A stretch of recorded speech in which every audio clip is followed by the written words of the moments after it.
Welcome, Curious Minds, to the Deep Dive, presented by Knowledge Flow. Today, our mission is, well, to unpack the fascinating world of pharmacology. Now, you might think pharmacology is just about, what happens when you take a pill, but it's really so much more. It's about understanding how these powerful substances interact with the most complex, intricate system we know, the human body. These tiny molecules that they can cause really profound biological changes, impacting everything from our mood to our heart rate to how we fight off infection. So, what exactly is pharmacology at its core? That's a perfect place to start, yeah. Simply put, pharmacology is really the science of how drugs work. It's a broad field of medical science, fundamentally concerned with the effects of pharmaceuticals. Where they come from, their very nature, how they act within your body, and even their precise chemical properties. But like you said, it goes beyond just the intended effect. Pharmacology also meticulously studies the reactions drugs cause, any adverse effects, and crucially, their potential toxicity within the body. So this deep dive, it's designed to give you a clear understanding of this crucial area, providing you with those key nuggets of knowledge to feel, truly well-informed. That sense of being well-informed is exactly what we're all about here. So, okay, to lay the groundwork, where do we even begin to trace the origins of such a powerful and evolving field like pharmacology? Well, we begin with its core definition. Pharmacology is the comprehensive study of drugs, their resources, their nature, action, properties, including the intricate ways they react within the body. It's a systematic scientific pursuit. It didn't just spring up overnight. Historically, a really monumental figure to acknowledge is John Jacob Abel, who lived from 1857 to 1938. He was absolutely critical in emphasizing the value of chemistry within medicine. Imagine, his pioneering research led to the isolation of epinephrine, what we commonly know as adrenaline. Wow. Yeah. And in 1926, he crystallized insulin. Yeah. Just groundbreaking, right? Yeah. Transformed diabetes treatment.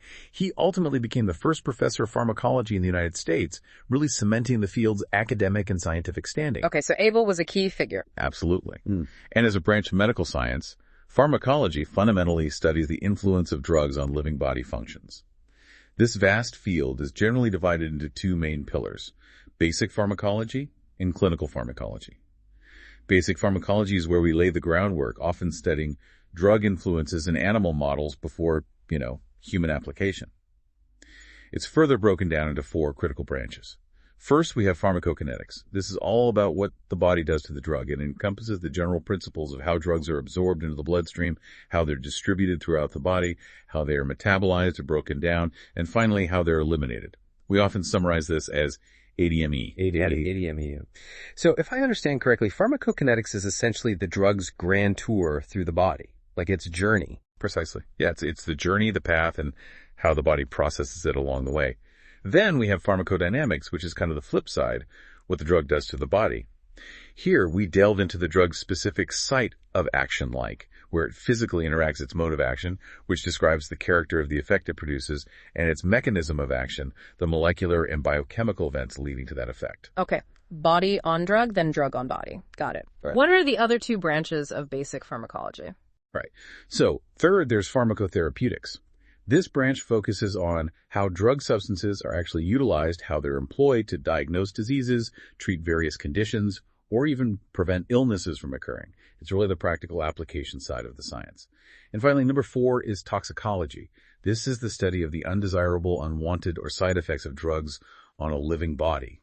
It's absolutely crucial for understanding drug safety and, how to manage adverse reactions.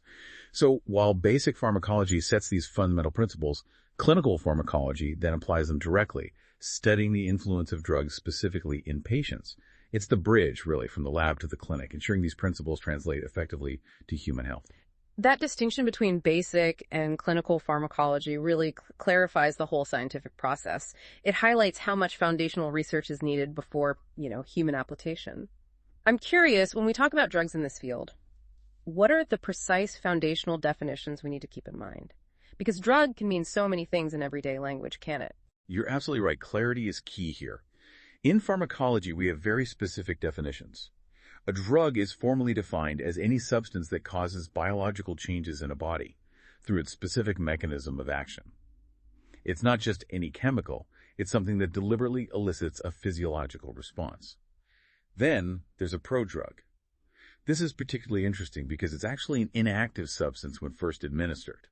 It only becomes pharmacologically active after it's metabolized within your body. Oh. Yeah, think of it as like a cleverly designed delivery system that transforms into its active state once it reaches its target or is processed by the body systems. And finally, a placebo. This is an inactive substance used as if it were a drug, primarily for the psychological satisfaction of a patient, perhaps in clinical trials too. It doesn't have an active pharmacological effect, but its administration can still sometimes have a perceived positive impact on a patient's well-being. The placebo effect itself is fascinating. It really is. So, okay, how do we even talk about these substances across different contexts, like internationally? What are they called, and how do we categorize them globally for clarity? That brings us right to drug nomenclature and classification systems, which are absolutely essential for clear communication and regulation. There are basically three primary ways drugs are named. First, you have the chemical name. This is the most precise, providing a full description of the chemical structure. It's often very long and complex, though not really practical for everyday use. Second, we have the International Non-Propriety Name, or INPN, which is also known as the generic name. Okay, the generic name, I've heard of that. Right. This is an abbreviated name based on the chemical formula, and importantly, it's provided by the World Health Organization, the WHO.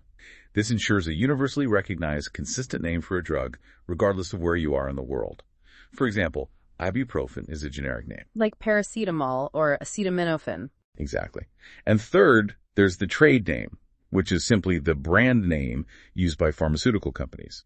So following our example, while ibuprofen is the generic name, something like Advil or Motrin is a well-known trade name for it. Right.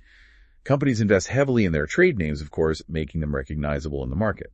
Generic versus brand name, got it. Is there a system for classifying them beyond just the name? Yes, absolutely. Beyond naming, we have the Anatomical Therapeutic Chemical, or ATC, classification system.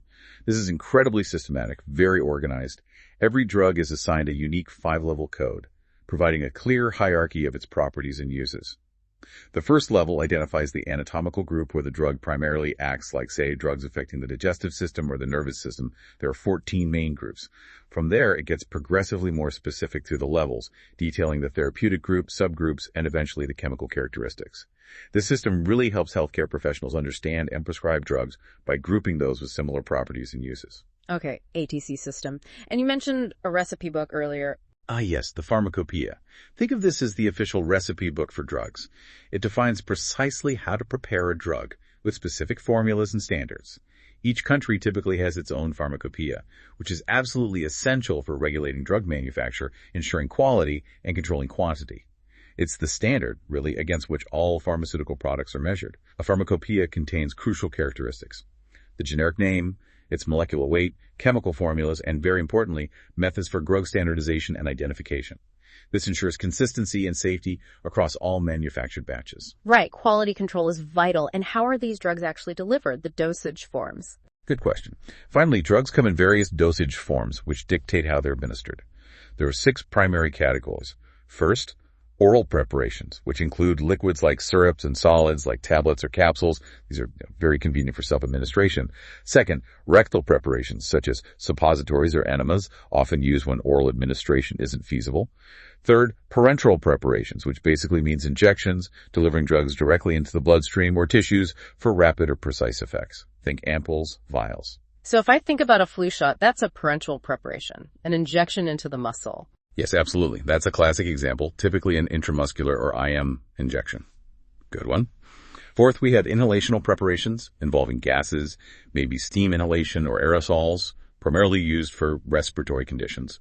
Fifth, topical preparations applied to the skin or mucous membranes, such as ointments, lotions, mouthwash, eye drops, ear drops, nose drops, that sort of thing. And sixth, intravaginal preparations, like vaginal suppositories or creams used for local effects in that area. Each form is chosen carefully based on the drug's properties, the desired effect, and importantly, the desired speed of action. Okay, that's a fantastic overview of the basic vocabulary and how drugs are categorized: names, classifications, official standards, and how they're given. So now that we've charted the different ways a drug can enter your system, the real magic, or science, rather, begins. Once it's inside, how does your body process it? And crucially, how does the drug then perform its intended job? This brings us to those core processes you mentioned: pharmacokinetics and pharmacodynamics, which sound like, well, a two-way street between your body and the medicine. Exactly, it's a dynamic interplay. First, let's elaborate a bit more on pharmacokinetics, which remember is about the body's influence on the drug. The initial step here is absorption. This is the process of a drug transferring from its administration site into the bloodstream. The rate at which this happens varies significantly depending on the route we talked about. We broadly divide routes of administration into two categories. Enteral routes, meaning drugs administered via the gastrointestinal tract, or GIT. So from the oral cavity all the way down to the rectum. This includes swallowing pills, liquids, or even placing a tablet under the tongue, which is sublingual. Sublingual, right. And second, we have parenteral routes. This simply means administration of drugs except via the GIT. This category is quite diverse and includes, for example, intravenous AV injections directly into a vein for, really rapid systemic effect, or intramuscular IM injections into muscle tissue, like that flu shot example. The choice of route massively impacts how quickly and effectively a drug begins its journey through the body. Makes sense. So once it's absorbed, once it's in the system, what happens next? That's the pharmacodynamics part. That's right. Once it's in the system, that's where pharmacodynamics comes in the study of the drug's influence on the body. This involves understanding the drug's site of action, mode of action, and mechanism of action. The site of action is often a receptor. Think of these as tiny, specialized docking stations, essentially protein molecules on or inside our cells. When a drug, which we can think of as the key, fits into the lock of a specific receptor, it triggers a chain of events, initiating a particular body function or blocking one. For instance, the central sites of action for a pain reliever like morphine are in specific areas of the brain, like the cerebral cortex and hypothalamus, which helps explain its widespread effects on pain, mood, and even breathing. So these receptors are like specific targets the drug aims for. Precisely. And the interaction between drugs and their binding sites can occur in several ways. The most direct is receptor interaction, where a drug directly binds to a specific receptor. A good example is salbutamol, a bronchodilator, binding directly with beta-2 receptors in the lungs to help open airways. But drugs can also affect the cellular membrane itself, disrupting its function, like the antifungal nystatin. Or they can interact with intracellular components like DNA or RNA or proteins inside the cell. This is how some antibiotics work, like rifampicin or gentamicin. Okay. And finally, some drugs influence transmitters or chemical messengers, neurotransmitters specifically. This is seen with many antidepressant drugs that modulate signals in the brain. Right. So that's where the site of action? What about the mode of action? Good question. Next, we consider the mode of action of a drug. This describes the character or the overall effect a drug produces. Using our morphine example again, its mode of action involves depressing certain brain functions, specifically the cerebral cortex, hypothalamus, and medulla oblongata. This leads to a whole suite of effects. Decreased pain perception, which is analgesia, increased narcosis or sedation, depression of the cough center, making it an antitussive. Initially, it stimulates, then depresses the vomiting center, and crucially, it causes depressed respiration. So the mode of action is the result or the overall effect we observe, and how can these effects vary? Are there different types of action? Precisely. It's the observable character of the effect. And yes, there are various types of drug action. Local action means the effect is produced by the drug binding directly to the target tissue, without really entering the general circulation. Think of an ointment for a skin rash. In contrast, systemic action occurs after the drug enters the bloodstream, producing effects potentially throughout the body. We also differentiate between direct action, where the effect comes from direct interaction with a receptor like salbutamol again, and indirect action, where the effect is produced by interacting with, say, enzymes that then change receptor activity, like aspirin does. Okay, local, systemic, direct, indirect. What else? We can also talk about reversible action, which means a short-term drug-receptor interaction, versus irreversible action, which implies a much longer, prolonged interaction.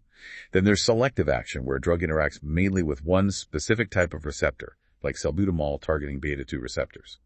And non-selective action, where a drug interacts with many different receptors, like epinephrine hitting both alpha and beta receptors. And of course, very importantly, we distinguish therapeutic action, or the desirable effect, which is produced by a normal therapeutic dose. A toxic effect is produced by an overdose and is harmful.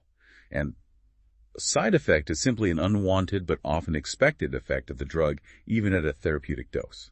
For instance, a common side effect of some antihistamines is drowsiness. Right. Therapeutic, toxic side effect. That makes sense. So we've got where it acts, what it does. What about the how, the mechanism? Exactly. Finally, we come to the mechanism of action. This is the most granular level, the specific molecular and biochemical event that ultimately leads to the drug's observed effect. To stick with our morphine example one last time, its mechanism for depressing respiration is by specifically depressing the function of the respiratory center in the brainstem at a molecular level. It's the fine detail of how the mode of action happens. Wow, okay. So pharmacokinetics is the body acting on the drug ADME, and pharmacodynamics is the drug acting on the body site, mode, and mechanism. That framework really helps pull it all together. Now let's dive into something that's deeply personal for many of us, how drugs influence our emotions and mental states. Let's talk psychopharmacology. Absolutely. Psychopharmacology is precisely that. The study of drugs that influence emotional and mood disorders. It's a huge and complex area. These disorders are often categorized broadly into emotional disorders and mood disorders. Emotional disorders include conditions like anxiety, which can manifest as persistent tension, worry, or specific phobias, and irrational fear indicating danger, like hydrophobia or nisophobia. That is a phobia. Fear of noses, believe it or not. Anyway, the symptoms of anxiety can be quite physical and distressing. Rapid heart rate, tachycardia, trembling, looking pale, palpitations, chest pain, loss of appetite, anorexia, nausea, sweating. A whole cluster. Interestingly, some drugs can actually induce anxiety, like certain bronchodilators or CNS stimulants. Okay, so that's emotional disorders like anxiety. What about mood disorders? Then we have mood disorders, primarily depression and mania. Mania is characterized by a pathological increase in mood, often with symptoms like heightened energy and activity, racing thoughts, maybe overconfidence or grandiosity. Depression, conversely, is a pathological decrease in mood. Symptoms typically include things like decreased energy or activity, a persistently diminished mood, decreased self-confidence, sometimes suicidal thoughts, sleep disorders, too much or too little, changes in appetite and weight, up or down, and pervasive feelings of sadness, hopelessness, or worthlessness. There are different types, too, like exogenic depression triggered by external factors like grief, or endogenic depression thought to arise from internal biochemical changes. And bipolar affective disorder involves swings between mania and depression. It's really fascinating and sometimes frightening how much our emotions seem tied to these microscopic chemical messengers in our brains. What are the key neurotransmitters involved here in mood? You're absolutely right. It often comes down to chemical balance or imbalance. The three main neurotransmitters usually implicated in mood regulation are norepinephrine, also called noradrenaline, dopamine, and serotonin. Generally speaking, though it's more complex than this, if the levels or activity of one or more of these increase significantly, it may be associated with mania. Conversely, a decrease in their activity is often linked to depression. We see this reflected in how some drugs work. For example, Reserpine, an older drug, decreases these neurotransmitters and can cause depression. Yeah.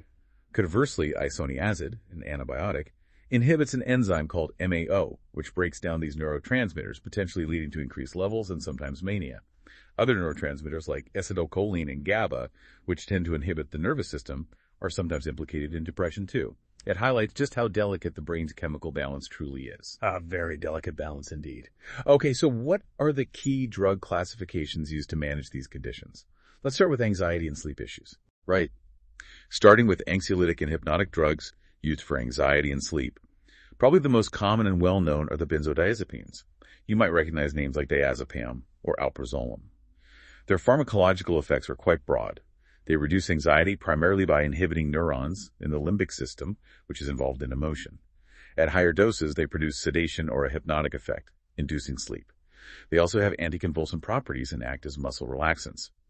Therapeutically, benzodiazepines are used for anxiety disorders, short-term treatment of insomnia, hypnosis, as pre-anesthetic medication to calm patients before surgery, to help control alcohol withdrawal symptoms, treat certain epileptic disorders, and as skeletal muscle relaxants for spasms. However, they definitely come with side effects, most commonly sedation and drowsiness, ataxia, loss of coordination, and potentially myocardial or respiratory depression, especially if combined with other depressants. There's also a risk of dependence and withdrawal issues with long-term use. Okay, so benzodiazepines are a major class. Are there others for anxiety and sleep? Yes, another older class is the barbiturates, like phenobarbital or thiopental. These are less commonly used now for anxiety or sleep due to their risk profile. Their pharmacological effects are dose-dependent. High doses can cause anesthesia, low doses cause sedation. They can depress the cardiovascular system and respiratory system significantly. An interesting point is they're enzyme inducers in the liver, meaning they can speed up the metabolism of other drugs. Potential drug interactions then. Exactly. Therapeutically, they have been used for anxiety, preventing cerebral ischemia, controlling convulsions, pre-anesthetic medication, and even treating a type of jaundice in newborns called kernicterus. Side effects are a major concern. CNS effects like drowsiness, depression, tremor, vertigo, nausea, vomiting, and a very significant potential for addiction and dangerous overdoses. There are also some miscellaneous anxiolytics like buspirone, which works differently, certain antihistamines that cause drowsiness, older drugs like chloral hydrates, even ethanol, and newer non-benzodiazepine hypnotics like zolpidem. And just to mention, for narcolepsy, which is excessive daytime sleepiness, there are specific anti-narcoleptic drugs like modafinil. That's a comprehensive list for anxiety and sleep. What about drugs that specifically target depression? For depression, we turn to antidepressant drugs. One of the most prominent and widely used classes today is the selective serotonin reuptake inhibitors, or SSRIs. Examples include citalopram, fluoxetine, sertraline. Their main action is pretty much described by their name. They selectively block the reuptake of the neurotransmitter serotonin back into the presynaptic neuron in the brain. This blocking action increases the concentration of serotonin available in the synaptic cleft, the space between neurons, leading to increased stimulation of postsynaptic neurons and hopefully an improvement in mood over time. They tend to have less effect on other receptors compared to older antidepressants. So they boost serotonin specifically? Pretty much, yes. Therapeutically, SSRIs are widely used for major depression, but also for panic disorder, obsessive-compulsive disorder, OCD, premenstrual dysphoric disorder, PMDD, and even eating disorders like bulimia nervosa. Their side effects can include CNS effects like anxiety initially or sometimes sedation. Digestive issues like nausea and vomiting are common, especially early on. Endocrine effects like decreased libido or delayed ejaculation can occur. Also things like dry mouth or urinary retention, though often less severe than with older drugs. Okay, SSRIs are key. What if they don't work or someone can't tolerate them? Good question. When SSRIs aren't effective or well tolerated, another option might be the norepinephrine and serotonin reuptake inhibitors, or SNRIs. Examples here are venlafaxine and duloxetine. As the name suggests, these drugs inhibit the reuptake of both serotonin and norepinephrine. Again, this increases the concentration of both neurotransmitters in the synaptic cleft, exciting postsynaptic neurons, and aiming to improve mood. They are often used when SSRIs are ineffective, and sometimes specifically for depression accompanied by chronic pain conditions, like backache or muscle ache, because norepinephrine pathways are involved in pain perception. Side effects are often similar to SSRIs. Nausea, vomiting, dizziness, constipation, sedation, and potential sexual dysfunction. Sometimes blood pressure changes can occur due to the norepinephrine effect. So SSRIs for serotonin, SNRIs for serotonin and norepinephrine. Are there older types too? Yes, there are older classes like the tricyclic antidepressants, TCAs, such as amitriptyline or imipramine. These were among the first effective antidepressants, but are used less often now as first-line treatment because they tend to have more side effects. They block reuptake of serotonin and norepinephrine, but also affect other receptors, leading to the side effects like sedation, dry mouth, constipation, urinary retention, blurred vision, and potentially serious cardiac effects. And another older class is the MAO inhibitors, MAOIs. These inhibit the enzyme monoamine oxidase, which normally breaks down norepinephrine, serotonin, and dopamine. By inhibiting this enzyme, they increase the levels of these neurotransmitters. MAOIs can be very effective, but require strict dietary restrictions avoiding foods high in tyramine, like aged cheeses and cured meats, because interaction can cause a dangerous hypertensive crisis. They also have many potential drug interactions. Due to these risks, they're usually reserved for cases where other antidepressants haven't worked.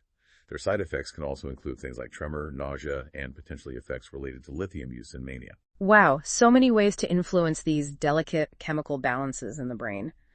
It sounds like a lot of trial and error might be involved in finding the right medication for someone. What about drugs that deal with more severe mental disorders, like schizophrenia? You mentioned neuroleptics earlier. Exactly. That brings us to neuroleptic drugs, also commonly known as antipsychotics. They are primarily used to treat psychosis, most notably schizophrenia. Schizophrenia itself is a complex mental disorder, sometimes described as meaning divided mind, though that's a bit simplistic. It's generally characterized by hyperactivity of dopaminergic neurons, meaning too much activity involving the neurotransmitter dopamine in certain brain pathways. Symptoms are often categorized into positive symptoms like delusions, fixed false beliefs, hallucinations, often auditory, disorganized speech, and disorganized thinking. And negative symptoms like reduced emotional expression, lack of motivation, and social withdrawal. Positive and negative symptoms, okay. Yeah, and they're considered to be types, like type 1, often more acute with more positive symptoms where neuroleptics tend to be more effective, and type 2, more chronic with intellectual impairment and negative symptoms where neuroleptics might be less effective. As I mentioned, the key neurotransmitter implicated is dopamine specifically, increased levels or activity in certain brain circuits. We see evidence for this because drugs that increase dopamine, like amphetamine or levodopa, used for Parkinson's, can sometimes induce schizophrenia-like psychotic symptoms. So the drugs try to counteract that high dopamine activity. That's the core idea, yes. The mechanism of most neuroleptic drugs primarily involves blocking dopamine receptors, specifically the D2 receptor subtype, in brain pathways like the mesolimbic and mesocortical systems. By blocking these receptors, they reduce the excessive dopaminergic signaling, which helps alleviate the positive symptoms like hallucinations and delusions. Newer, so-called atypical neuroleptics often have a broader mechanism. They still block dopamine receptors, but many also significantly inhibit serotonin receptors, specifically the 5-HT2A subtype. This dual action is thought to contribute to their effectiveness against negative symptoms and potentially cause fewer motor side effects compared to older drugs. Many neuroleptics, both old and new, also block other receptors to varying degrees. H1 histaminic receptors, causing sedation, alpha adrenergic receptors, causing dizziness or low blood pressure, and cholinergic muscarinic receptors, causing dry mouth, constipation, etc. So there are different types of these neuroleptics. Yes, they are broadly classified into typical neuroleptics, also called first-generation antipsychotics, and atypical neuroleptics, second generation. Typical neuroleptics are further divided by potency. Low potency, like chlorpromazine, tend to cause more sedation and anticholinergic effects, while high potency, like haloperidol, are more likely to cause movement-related side effects. Atypical neuroleptics include drugs like aripiprazole, clozapine, risperidone, olanzapine, etc. They generally have that broader receptor profile, often with stronger serotonin blocking activity. Clozapine is particularly effective for treatment-resistant schizophrenia, but requires careful blood monitoring due to a risk of a serious blood disorder. And what are they generally used for besides schizophrenia? Their main therapeutic use is definitely schizophrenia, but they are also used to treat the manic episodes of bipolar disorder, sometimes severe agitation or aggression, intractable vomiting, as they affect the brain's vomiting center, alcoholic hallucinations, persistent hiccups, paranoid states, and occasionally severe allergic responses due to their antihistamine effects. Okay, but like most drugs, they must have side effects, especially affecting dopamine. Oh, absolutely. The side effects of neuroleptics can be significant and are often related to their dopamine blockade and other brain pathways besides the ones involved in psychosis. Blocking dopamine in the nigrostriatal pathway can cause extrapyramidal symptoms, EPS, which resemble Parkinson's disease tremor, rigidity, slowed movement, bradykinesia. Akathisia, a feeling of inner restlessness, and dystonia, muscle spasms, can also occur.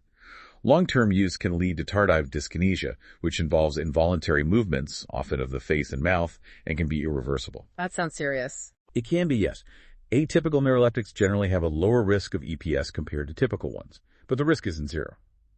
Other side effects include cardiovascular effects like tachycardia, fast heart rate, or orthostatic hypotension, dizziness on standing up. Endocrine effects due to dopamine blockade affecting prolactin release. This can lead to hyperprolactinemia, causing things like amenorrhea, missed periods in women, gynecomastia, breast enlargement in men, and potentially infertility in both sexes, along with loss of libido, renal effects like urinary retention, and those common anticholinergic effects, dry mouth, blurred vision, constipation. Weight gain and metabolic issues like increased risk of diabetes are particular concerns with some atypical agents. It truly is a complex balance of trying to manage severe symptoms while navigating some potentially very difficult side effects.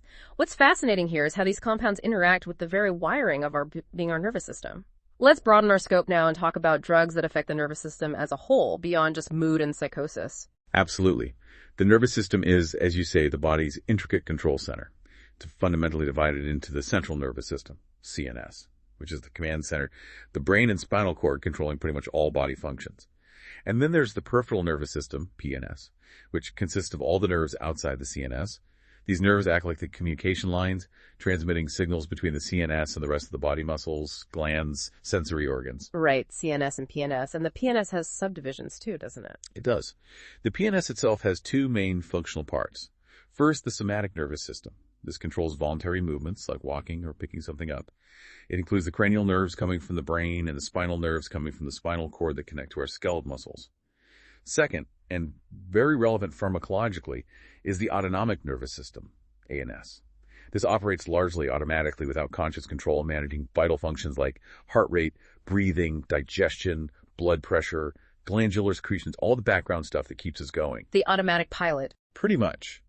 The ANS is further divided into the sympathetic nervous system, often called the fight or flight system, preparing the body for action, originating from the thoracic and lumbar regions of the spinal cord, Th1-L2, and the parasympathetic nervous system, the rest and digest system, promoting calming and conservation of energy, originating from the brainstem and the sacral region of the spinal cord, S2-S4.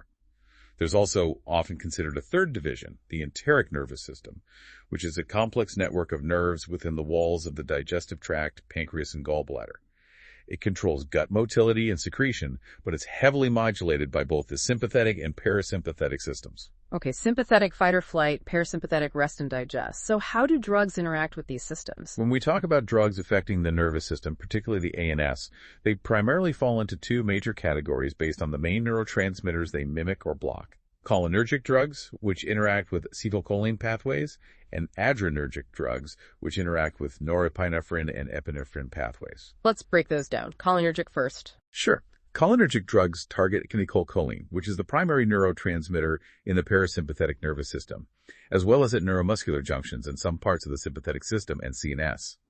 These drugs are further divided into cholinergic agonists, which enhance or mimic the effects of acetylcholine, and cholinergic antagonists, which block its effects.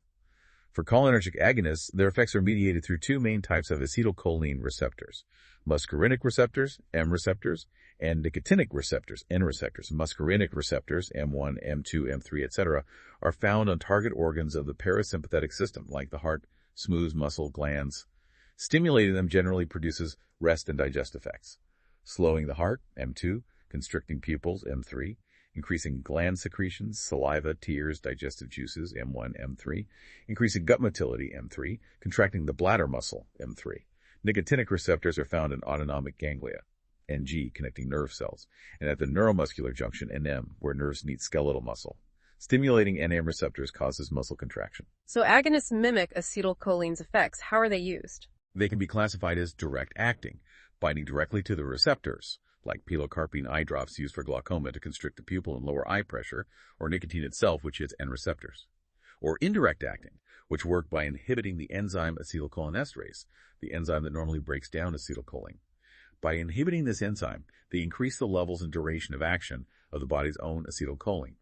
These can be reversible inhibitors, like edrophonium, used to diagnose myasthenia gravis, or irreversible inhibitors, like some potent organophosphate nerve agents or insecticides, e.g. isoflurosate. There are even drugs like pralidoxin used specifically to reactivate acetylcholinesterase after poisoning by irreversible inhibitors. Overall, cholinergic agonists cause effects like eye, miosis pupil constriction, accommodation for near vision, cardiovascular, decreased heart rate, contractility, blood pressure, respiratory, bronchial constriction, stimulated secretions potentially problematic, GIT, increased secretions of motility, genitourinary, bladder contraction, increased urine outflow. CNS can cause depression. PNS can initially stimulate, then block ganglia, stimulate muscle contraction, which can lead to paralysis at high doses. You mentioned mushroom poisoning earlier. Is that related? Yes, exactly. Some types of mushroom poisoning are caused by ingesting muscarinic alkaloids found in certain mushrooms.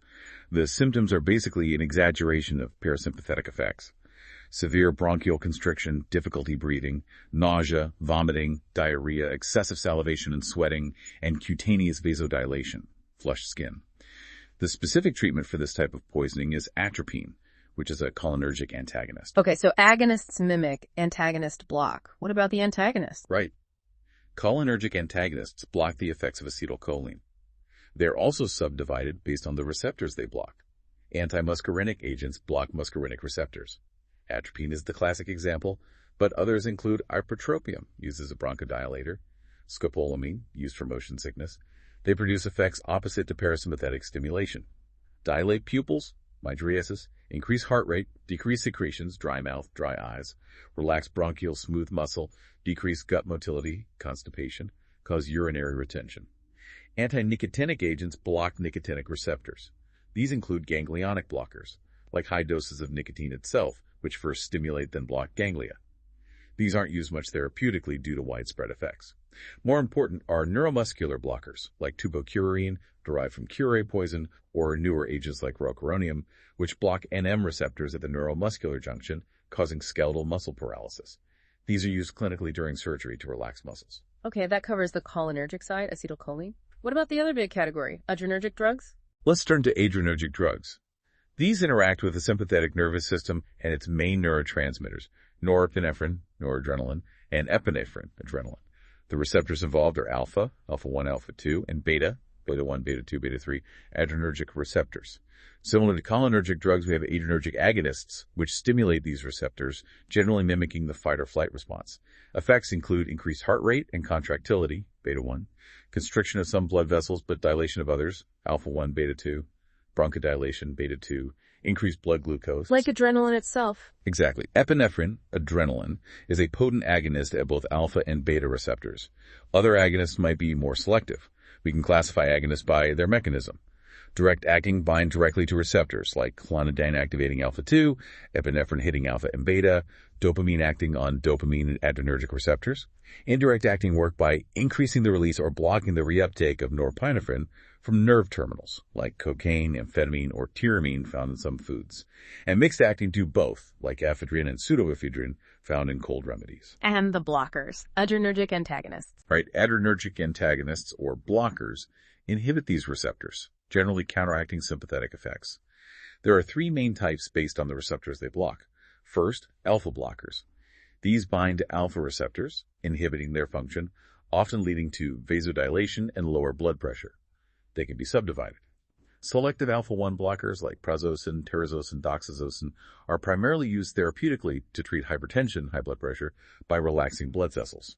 Another one, phenoxybenzamine, is used for hypertension caused by a specific tumor called pheochromocytoma and sometimes urinary obstruction. Side effects can include dizziness, headache, hypotension, especially on first dose, stuffy nose, meiosis is actually pupil constriction, which is cholinergic, so nasal congestion is more likely, and sometimes issues with ejaculation. There are also non-selective alpha-1 and alpha-2 blockers like phentolamine.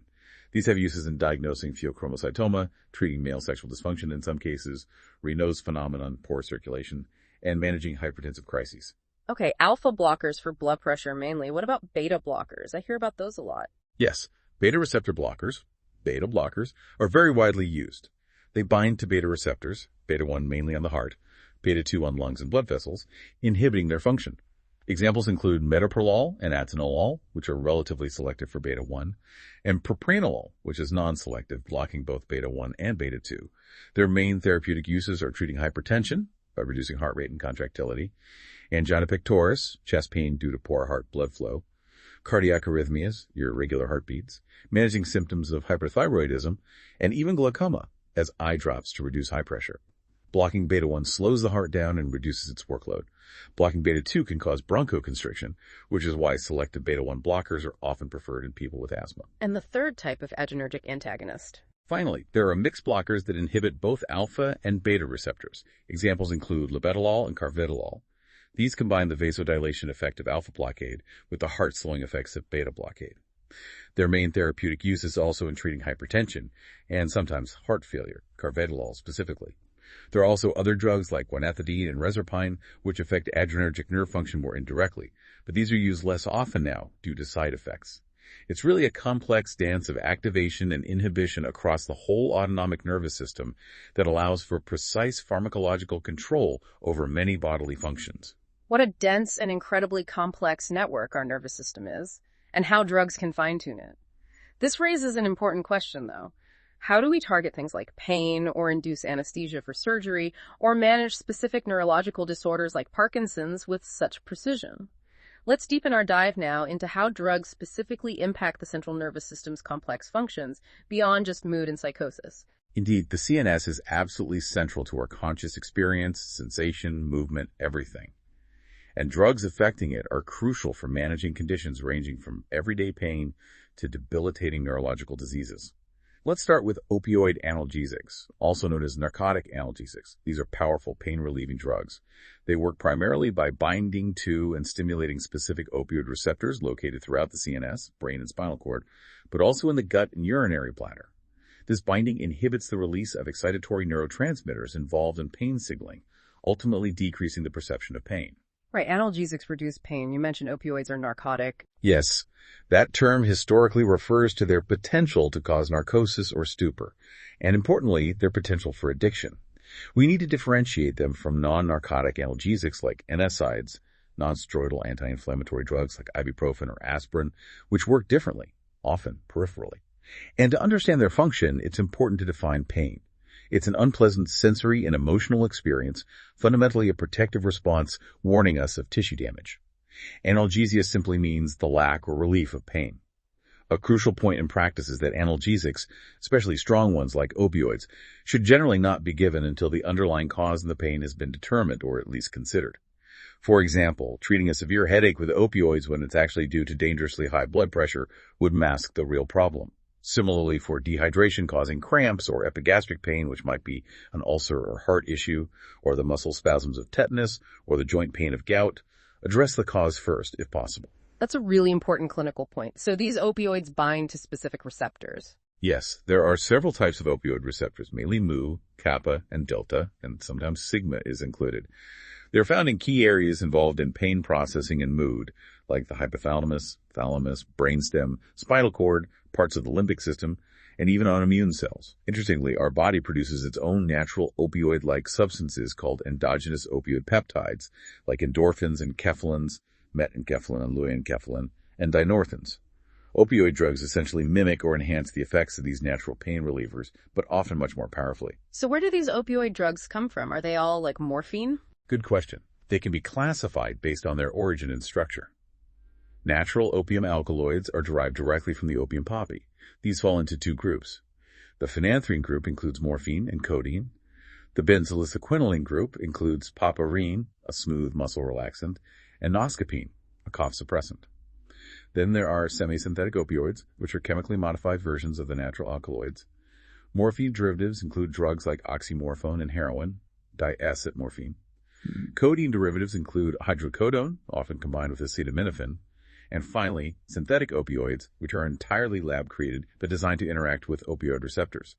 These include different chemical classes like phenylpiperidines, meperin, fentanyl, which is extremely potent, phenyleptylamines, regular methadone, used for pain and addiction treatment, and morphinins, G-dextromethorphan, primarily a cough suppressant with little analgesic effect at usual doses. A huge range. Do they all just stimulate the receptors? Mostly, but there's variation. We talk about opioid agonists, which fully activate the receptors, like morphine, fentanyl, methadone. Then there are partial agonists, like buprenorphine, which activate receptors but produce a lesser response even at high doses. There are also mixed agonist-antagonists, like nalbuphine, pentazocine, which might activate one type of opioid receptor, for e.g. kappa, while blocking another, for e.g. mu. These were developed partly to try to reduce addiction potential, with varying success. And crucially, there are pure opioid antagonists like naloxone and naltrexone. These bind strongly to opioid receptors but do not activate them. Instead, they block agonists from binding. Naloxone is famously used to rapidly reverse opioid overdose because it displaces the opioid from the receptor.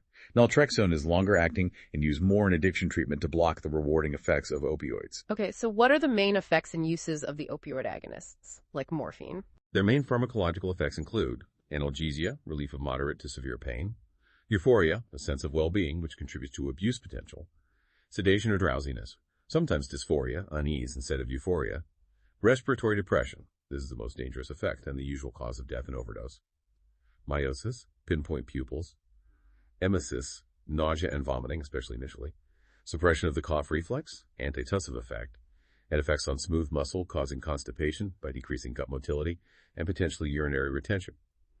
They can also cause skin itching due to histamine release.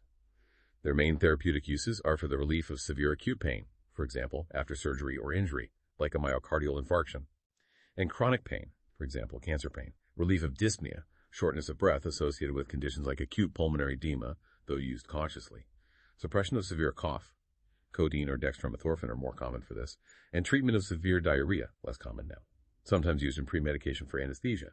but the side effects are significant.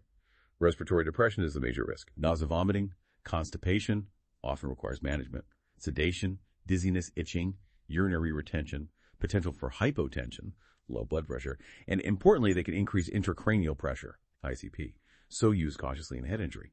And of course, tolerance, needing higher doses for the same effect, and physical dependence leading to withdrawal symptoms on stopping, plus the high risk of psychological addiction or substance use disorder. It's clear how potent opioids are, with both powerful therapeutic effects and really serious risks. A double-edged sword. What about drugs that induce a complete lack of sensation, like for surgery, anesthetics? Exactly. That brings us to anesthetic drugs, used specifically for the loss of sensation to allow medical procedures to be performed painlessly. They come in two main types: general anesthesia and local anesthesia.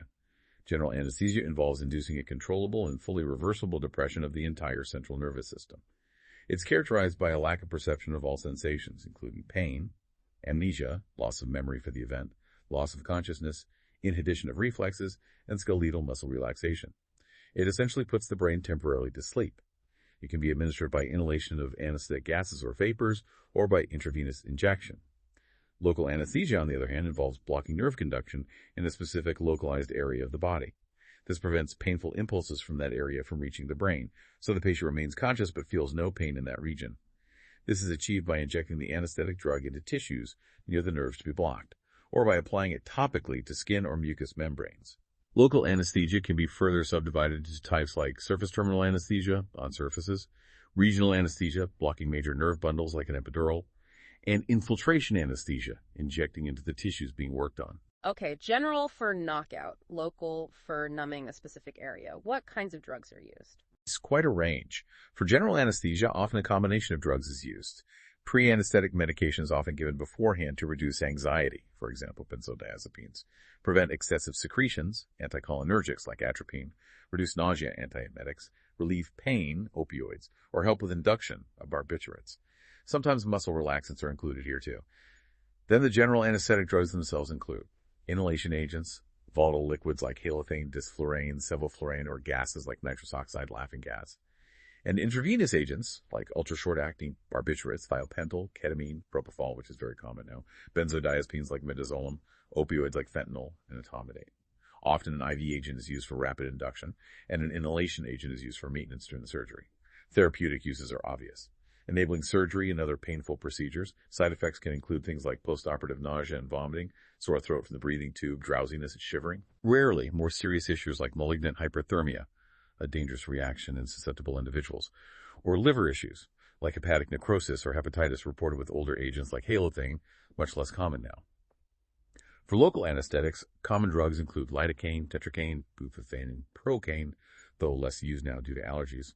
They often have fucan at the end of the name. Their therapeutic uses are for local anesthesia for minor surgery, dental procedures, nerve blocks, spinal epidural anesthesia. Lidocaine is also sometimes used intravenously to treat certain types of ventricular fibrillation, a cardiac arrhythmia, and can be included in painful intramuscular injections to reduce stinging. Side effects are usually minimal if used correctly, but systemic absorption of large amounts can cause CNS effects like euphoria, then depression, seizures, cardiovascular effects, hypotension, arrhythmias, respiratory failure, and potential allergic reactions, more common with older ester-type agents like procaine. So much precision required there, especially with general anesthesia. Okay, moving to neurological disorders. What about Parkinson's or Alzheimer's? How do drugs help there? Absolutely. These are progressive neurodegenerative diseases where pharmacology aims to manage symptoms and ideally slow progression, though cures remain elusive. Let's delve into anti-Parkinson drugs. Parkinson's disease is a chronic progressive neurological disorder primarily characterized by the degeneration of dopamine-producing neurons in a specific area of the brain called the substantia nigra. This leads to a deficiency of dopamine in the basal ganglia, which are crucial for controlling movement. There are two main types: primary Parkinson's, which is idiopathic, meaning the cause is unknown, the most common form, and secondary Parkinsonism, which can result from things like certain drugs, toxins, head trauma, or post-infection, example after viral encephalitis. The classic motor symptoms are often remembered by the acronym TRAP, tremor, often starting as a pill-rolling tremor at rest, rigidity, stiffness of the limbs, akinesia or bradykinesia, lack of or slowness of movement, and postural instability, impaired balance, often occurring later. TRAP, okay. So the drugs try to boost dopamine. That's the main strategy, yes, to restore the balance between dopamine and another neurotransmitter, acetylcholine, in the basal ganglia. The classification of anti-Parkinson drugs includes 1.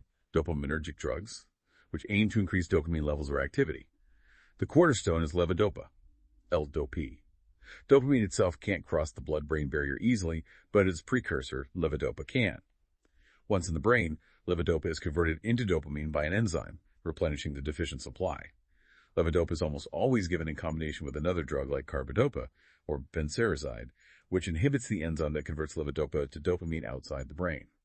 This prevents peripheral side effects and allows more levodopa to reach the brain, so lower doses can be used. Other dopaminergic drugs include dopamine agonists like bromocriptine, pergolide, pramipexole, apinarole, which directly stimulate dopamine receptors, mimicking dopamine's effects. And amantadine, which seems to work by increasing dopamine release and decreasing its reuptake, and also has some anticholinergic effects. 2. MAOB inhibitors like selagiline or rasagiline. These selectively inhibit monoamine oxidase type B, the enzyme that breaks down dopamine in the brain, thus prolonging the action of existing dopamine. 3. COMT inhibitors like entacapone, tolcapone. These inhibit another enzyme, catechol-methyltransferase, which also breaks down levodopa, mostly peripherally. They're used as adjuncts to levodopa-carbidopa to prolong levodopa's effectiveness. 4. Centrally acting anticholinergic drugs like benzaltropine, piperidine, triacylphenylbenzexol. These help restore the dopamine-acetylcholine balance by blocking excessive cholinergic activity, which becomes relatively overactive when dopamine is low. They're mainly useful for tremor and rigidity, less so for bradykinesia. Levodopa sounds key. What are its effects and side effects? Levodopa, usually with carbidopa, remains the most effective drug for controlling the motor symptoms of Parkinson's, especially bradykinesia and rigidity. Its therapeutic use is solely for Parkinson's disease treatment. However, its effectiveness can decrease over time, and long-term use is often associated with complications like motor fluctuations, on-off periods where symptoms return unpredictably, and dyskinesias, involuntary writing movements. Side effects can include nausea and vomiting, lessened by carbidopa, cardiovascular effects like postural hypotension or sometimes arrhythmias like tachycardia or increased BP, psychiatric effects like confusion, hallucinations, anxiety, agitation, sleep disturbances. The brownish discoloration of urine or other bodily secretions is a harmless side effect. It can also decrease prolactin levels. And amantadine. Amantadine is less potent than levodopa, but can be useful, especially early on or as an adjunct. Its action is thought to involve increasing dopamine release, decreasing dopamine reuptake, and possibly blocking NMDA glutamate receptors. It also has anticholinergic effects, blocking cholinergic receptors, which helps decrease the excess cholinergic stimulation in the basal ganglia. Its side effects are often related to its anticholinergic properties: dry mouth, urinary retention, blurred vision, mydriasis, constipation, sometimes confusion or dizziness. It can also cause livedo reticularis, a mottled skin pattern. Okay, that's Parkinson's. What about migraines? They're quite different, but also neurological. Yes, very different mechanism. Let's look at anti-migraine drugs. A migraine isn't just a bad headache. It's a specific neurological disorder characterized by recurrent attacks of moderate to severe headache, often pulsating and unilateral on one side of the head, frequently the temporal area. Attacks are typically accompanied by other symptoms like nausea, vomiting, and increased sensitivity to light, photophobia, and sound. Phonophobia. Oh, what? Some people experience an aura beforehand, often visual disturbances. So how do drugs tackle migraines? There are two main approaches: drugs for treating acute attacks, abortive therapy, stop a migraine once it is started, and drugs for prophylactic use, preventive therapy, taken regularly to reduce the frequency or severity of attacks.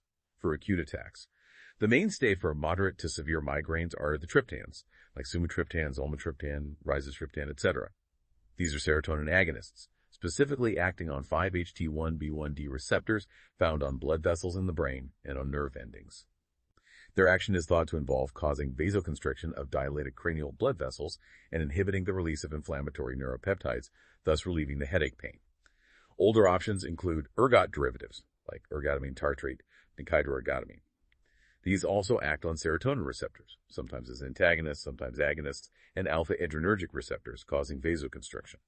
They can be effective but often have more side effects and risks than triptans, like nausea, potential for dangerous vasoconstriction elsewhere. For milder attacks, simple analgesics like aspirin or paracetamol, acetaminophen, often combined with caffeine, or NSAIDs like ibuprofen, naproxen can be sufficient. Antiemetics like metoclopramide or domperidone are often used alongside abortive treatments to manage nausea and vomiting, and may also help with drug absorption. For prophylactic use, if attacks are frequent or severe, several classes of drugs normally used for other conditions have been found effective. These include certain beta blockers like propranolol, timolol, some antidepressants like amitriptyline, venlafaxine, certain anti-epileptic drugs like topiramate, valproic acid, and calcium channel blockers like verapamil. An older prophylactic agent is methylpseudoxide, a serotonin antagonist, but its use is limited due to potential side effects like fibrosis. More recently, monoclonal antibodies targeting CGRP, calcitonin gene-related peptide, a molecule involved in migraine pathophysiology, have become available for prevention. Example, erenumab, fremdizumab. The mechanisms vary. Ergot derivatives can act as serotonin antagonists or alpha blockers, leading to vasodilatation in some contexts relevant to prevention. It's complex. Sumatriptan is a serotonin agonist, causing vasoconstriction. Zolmitriptan's mechanism is similar to sumatriptan. Methylpseudoxide is a serotonin antagonist, decreasing serotonin release, which might lead to vasodilation relevant for prophylaxis.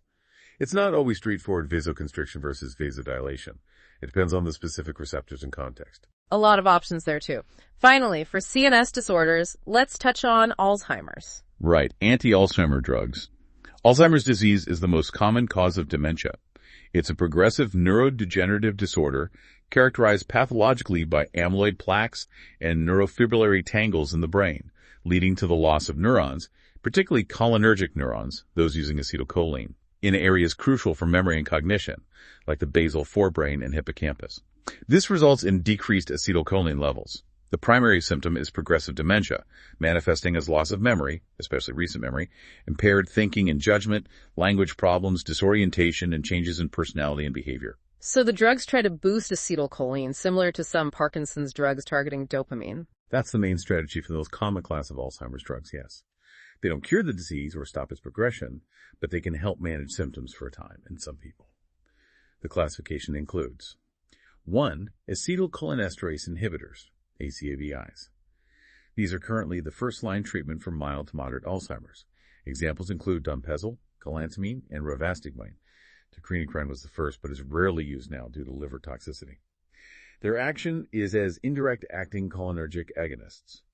They inhibit the enzyme acetylcholinesterase, which normally breaks down acetylcholine in the synaptic cleft. By inhibiting this enzyme, they prolong the lifetime of the acetylcholine that is still being released by the remaining neurons, leading to its accumulation and increased cholinergic signaling.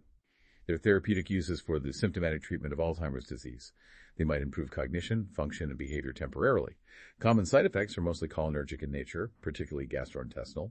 Nausea, vomiting, diarrhea, loss of appetite, digestive irritation, muscle cramps, myalgia can also occur. Dizziness and headache are also possible. 2.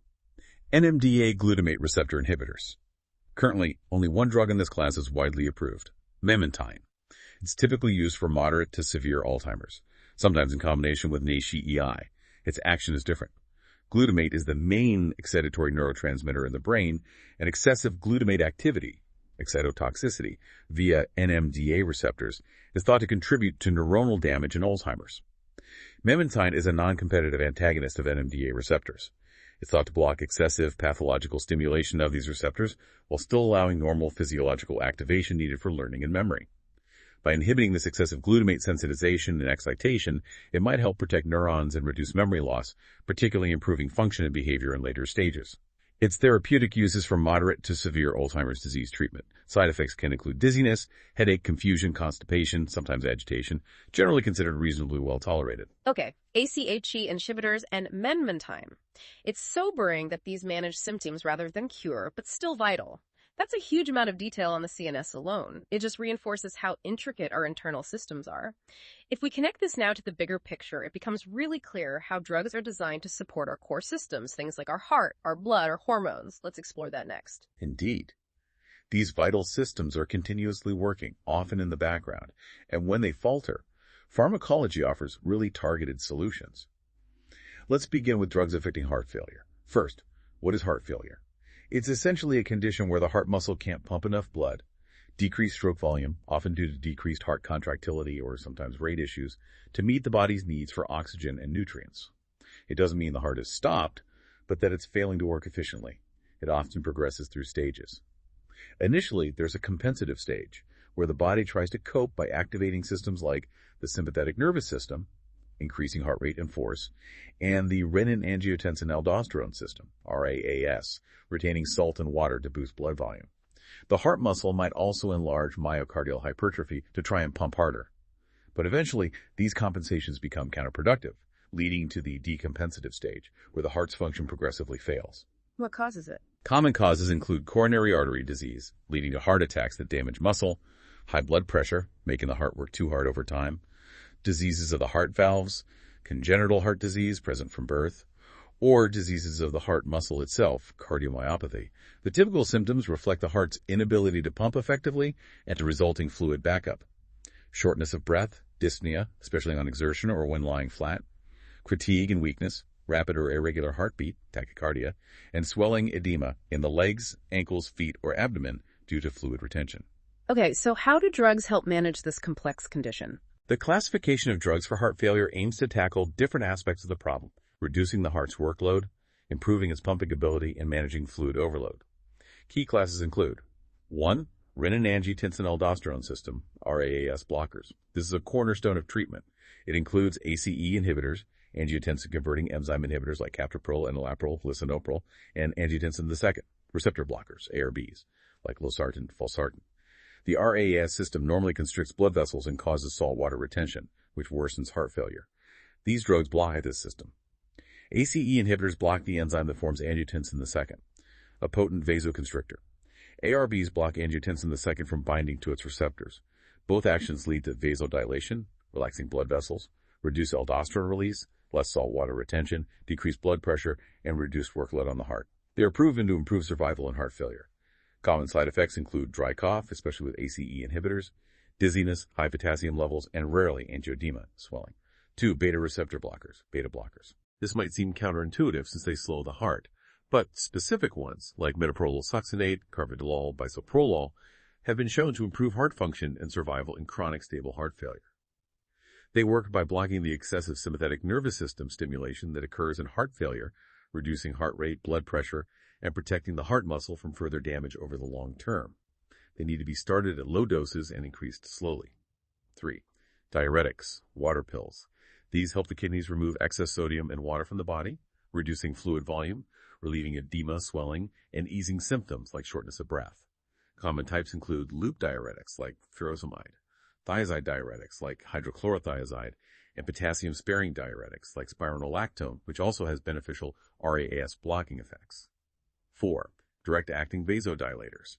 Drugs like hydralazine, dilates arterioles, and isorabide dinitrate, dilate veins, can be used often in combination, particularly in patients who can't tolerate ACE inhibitors or ARBs. They relax smooth muscle and blood vessels, decrease vascular resistance, and reduce the heart's workload. Sodium nitroprusside is a potent IV vasodilator used in acute decompensated heart failure. 5. Inotropic agents. These drugs increase the force of the heart's contraction, positive inotropy. Digoxin, a cardiac glycoside, is an older drug used sometimes to improve symptoms and reduce hospitalizations, but doesn't improve survival and has a narrow therapeutic window. Newer thorvietinotropes like dobutamine or minorenone, an amrinone relative, are used short-term for severe acute heart failure. More recent additions include drugs like sacubitril valsartan, an AR9 angiotensin receptor neprilysin inhibitor, and SGLT2 inhibitors, original diabetes drugs, which have shown significant benefits. It's a complex regimen tailored to the individual. That's a really detailed look at supporting the heart. Fascinating how many different angles are targeted. What about our blood itself? You mentioned issues like clotting or anemia earlier. Right. When it comes to drugs affecting blood, we're often dealing with maintaining the balance of hemostasis. That's the complex physiological process that keeps blood flowing smoothly in liquid form within vessels, prevents unwanted thrombus formation, clotting, but also allows rapid clot formation to stop bleeding, hemorrhage, when injury occurs. So the main blood pathologies we treat pharmacologically are thrombus formation, inappropriate clotting within arteries or veins, leading to heart attack, stroke, DVT, PE, hemorrhage, excessive bleeding, maybe due to injury, surgery, or underlying bleeding disorders, and anemia, a deficiency in red blood cells or hemoglobin, reducing the blood's oxygen-carrying capacity. What causes anemia usually? There are several types of anemia. The most common worldwide is iron deficiency anemia, due to insufficient iron for hemoglobin synthesis. Megaloblastic anemia is caused by deficiency of vitamin B12, or folic acid, which are needed for red blood cell maturation, leading to large, immature red cells. Sickle cell anemia is an inherited disorder where red blood cells have an abnormal sickle shape, causing various complications. There are many other types too, like hemolytic anemia, where red cells are destroyed too quickly, or aplastic anemia, where the bone marrow doesn't produce enough cells. Okay, so how are these different blood issues treated? The classification of blood-affecting drugs follows these pathologies. 1. Drugs affecting thrombus, antithrombotic drugs, antiplatelet drugs. These inhibit platelet aggregation, the first step in clot formation. Aspirin is a classic example. Others include clopidogrel, prasugrel, ticagrelor, inhibiting ADP receptors on platelets, and dipyridamole, used mainly to prevent arterial clots, heart attack, stroke. Anticoagulants. These interfere with the clotting cascade, the series of protein interactions that form fibrin, the meshwork of a clot. Examples include heparin, given by injection, works quickly, and warfarin, taken orally, takes days to work fully. Newer oral anticoagulants, DOACs, NOACs, like dabigatran, rivaroxaban, apixaban, directly inhibit specific clotting factors and are becoming more common. Used mainly to prevent and treat venous clots, DVT, PE, and prevent clots in conditions like atrial fibrillation. Thrombolytics, fibrinolytics agents. These actively dissolve existing clots by converting plasminogen to plasmin, an enzyme that breaks down fibrin. Examples include streptokinase, urokinase, alteplase, TPA. Used in emergency situations like acute heart attack, stroke, or massive PE to restore blood flow. Major risk is bleeding. 2. Drugs affecting bleeding, hemostatic drugs. Vitamin K, essential for the synthesis of several clotting factors in the liver. Used to treat deficiency or reverse the effects of warfarin. Fibrinolytic inhibitors.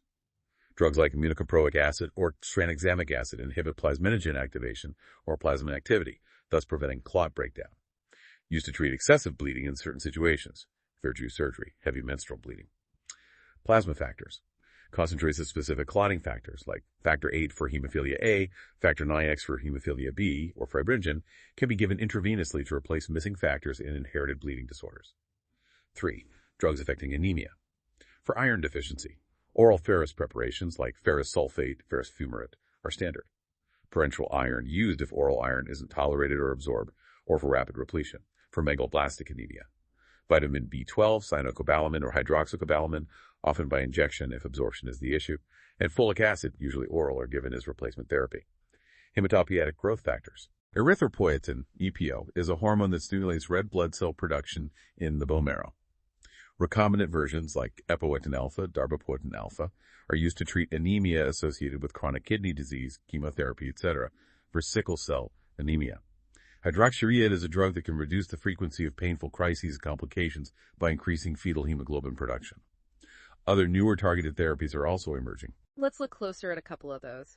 Heparin and warfarin are common anticoagulants, right? Yes, very common, though used differently. Heparin is a large molecule given by injection, 4S for subcutaneous. Its action is to bind to antithrombin third, greatly enhancing its ability to inactivate several clotting factors, especially thrombin and factor ZAC. It works almost immediately. Therapeutic uses include prevention and treatment of DVT and PE, treatment of acute coronary syndromes, preventing clots during procedures like dialysis or bypass surgery. Side effects include bleeding, the main risk monitored by FPT test, heparin-induced thrombocytopenia, HIT, a serious immune reaction causing low platelets and paradoxically increased clotting risk, and osteoporosis with long-term use. Its effect can be reversed rapidly by protamine sulfate. Warfarin is an oral anticoagulant, a vitamin K antagonist. Its action is to inhibit the enzyme needed to activate vitamin K in the liver, thus reducing the synthesis of vitamin K-dependent clotting factors, 2,7,9-XX.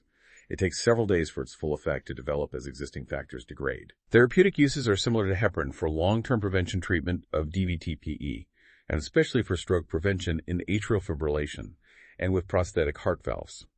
Side effects also primarily involve bleeding, monitored by INR test. It has numerous drug and food interactions, especially vitamin K-rich foods like leafy greens. Its effect can be reversed by giving vitamin K, takes time, or fresh frozen plasma clotting factor concentrates faster. Vitamin K itself, its action is cofactor for synthesis of clotting factors. Therapeutic uses. Treat deficiency, for example in newborns, malabsorption, reverse warfarin. Side effects are rare, but rapid IV injection can cause reactions. Vitamin E is an antioxidant. Its role in hemostasis is less direct, though high doses might have some antiplatelet effect. It's astounding how specific these interventions can be, even at the molecular level of the clotting cascade. Now let's connect this to our body's internal messaging system, the endocrine system, our hormones. How do drugs interact there? Indeed. The endocrine system, with its network of glands producing hormones that travel through the bloodstream to target cells, is our body's finely tuned chemical communication network, regulating everything from growth and metabolism to stress response and reproduction. Drugs affecting this system often target the master control centers, the hypothalamus and pituitary gland, or the peripheral endocrine glands themselves. Let's start with the hypothalamic hormones. The hypothalamus produces releasing and inhibiting hormones that control the pituitary gland. Examples include growth hormone releasing hormone, GHRH. Its action is to stimulate GH production in the anterior pituitary. Synthetic versions are used therapeutically for replacement therapy in some types of dwarfism or for diagnosis. Growth hormone inhibiting hormone, GHIH, also called somatostatin. Its action is broad, inhibiting the release of GH, but also TSH, insulin, glucagon, and gastrin. Synthetic analogs like octreotide are used therapeutically for carcinoid tumors, acromegaly, excess GH, and sometimes bleeding peptic ulcers. Corticotropin-releasing hormone, CRH. Its action stimulates ACTH secretion from the pituitary. Therapeutically, it's used mainly for diagnosis to help differentiate Cushing's disease, pituitary source of excess ACTH, from ectopic ACTH production, tumor elsewhere, thyrotropin-releasing hormone, TRH. Its action stimulates TSH secretion, therapeutically used for diagnosis of thyroid disorders, hypothyroidism, hyperthyroidism, gonadotropin-releasing hormone, GnRH. Its action stimulates the release of LH, luteinizing hormone, and FSH, follicle-stimulating hormone, from the pituitary. Pulsatile administration is used therapeutically to treat infertility due to hypothalamic amenorrhea in females or to stimulate testosterone in males. Continuous administration or long-acting analogs paradoxically suppress LH-FSH and are used for conditions like prostate cancer, endometriosis, or precocious puberty. So those are the master controllers in the hypothalamus. What about the pituitary hormones themselves? Right, moving down to the pituitary hormones. The anterior pituitary produces several key hormones. Growth hormone, GH or somatotropin. Action is essential for growth in children, also affects metabolism in adults. Therapeutic use. Replacement in GH deficiency, dwarfism, sometimes Turner syndrome, wasting and AIDS. Side effects can include fluid retention, joint pain, carpal tunnel syndrome, adrenocorticotropin hormone, ACTH, or corticotropin. Action stimulates the adrenal cortex to produce corticosteroids like cortisol. Therapeutic use, mainly diagnostic now to test adrenal function, rarely for anti-inflammatory effects as steroids can't be used. Side effects are similar to excess corticosteroids, Cushingoid features. Thyroid-stimulating hormone, TSH or thyrotropin. Action stimulates the thyroid gland to produce thyroid hormones. Therapeutic use, mainly diagnostic, testing thyroid reserve, sometimes adjunct in thyroid cancer treatment after surgery, radioiodine. Gonadotropin's hormone, GnSH, includes LH and FSH. Action regulates gonadal function, ovaries and testes. Therapeutic use. Purified or recombinant forms, HMG, FSH, HCG, which mimics LH, are used to induce ovulation in female infertility treatment or stimulate sperm production in males. Side effects can include ovarian hyperstimulation syndrome, OHSS. The posterior pituitary stores and releases two hormones made in the hypothalamus. Oxytocin. Action stimulates uterine contractions during labor and milk injection during breastfeeding. Therapeutic uses induce or augment labor, control postpartum bleeding, promote milk injection. Side effects usually related to excessive uterine contraction. Vasopressin, also called antidiuretic hormone, ADH. Action primarily increases water reabsorption in the kidneys, antidiuretic effect, and also causes vasoconstriction at higher doses. Therapeutic uses. Treat diabetic insipidus, a condition of excessive urination due to ADH deficiency. Control bleeding from esophageal varices in liver cirrhosis due to vasoconstriction, sometimes in cardiac arrest protocols. Synthetic analogs like desmopressin are preferred for DI as they have less vasoconstrictor effect. Side effects can include water intoxication if fluid intake isn't managed, headache, nausea, abdominal cramps. So those are the central controllers. What about drugs directly affecting a specific peripheral gland like the thyroid? Excellent question. The thyroid gland, located in the neck, produces three hormones: thyroxine T4, triiodothyronine T3, which regulate metabolism, and calcitonin, involved in calcium regulation, less critical. The main diseases involve either too little or too much thyroid hormone. Hypothyroidism is decreased T3-T4 production. Symptoms reflect a slowed metabolism, fatigue, weight gain, cold intolerance, constipation, depression, slowed heart rate, dry skin hair, puffiness, myxedema in severe cases. Hyperthyroidism, or thyrotoxicosis, is increased T3-T4 production. Symptoms reflect a sped up metabolism. weight loss despite increased appetite, heat intolerance, sweating, anxiety, irritability, rapid or irregular heartbeat, palpitations, atrial fibrillation, tremor, sometimes bulging eyes, and Graves' disease. Okay, hypo and hyperthyroidism. How are they treated pharmacologically? The classification of thyroid and antithyroid drugs addresses these two states. 1. Thyroid drugs for hypothyroidism. These are basically hormone replacement. The standard treatment is synthetic T4, levothyroxine. Liothyronine, synthetic T3, is also available, but usually less preferred due to shorter half-life and higher peaks. Desiccated thyroid extract from animals is rarely used now. Actions. Levothyroxine T4 is absorbed, dissociates from plasma-binding proteins, and is converted in peripheral tissues to the more active T3. T3 then binds to nuclear receptors in cells, activating gene transcription and protein synthesis, leading to increased metabolism. Therapeutic uses. Lifelong replacement therapy for hypothyroidism from any cause, for example, Hashimoto's thyroiditis, post-surgery radioiodine, suppression of TSH in some thyroid nodules or cancers, treatment of myxedema coma, a severe life-threatening form of hypothyroidism. Side effects. Generally safe if dose is correct. If dose is too high, symptoms of hyperthyroidism occur. Tachycardia, palpitations, nervousness, tremor, anxiety, irritation, heat intolerance, weight loss, insomnia. Careful dose titration is needed. 2. Antithyroid drugs for hyperthyroidism. Several approaches are used. Drugs interfering with hormone synthesis, thionamides.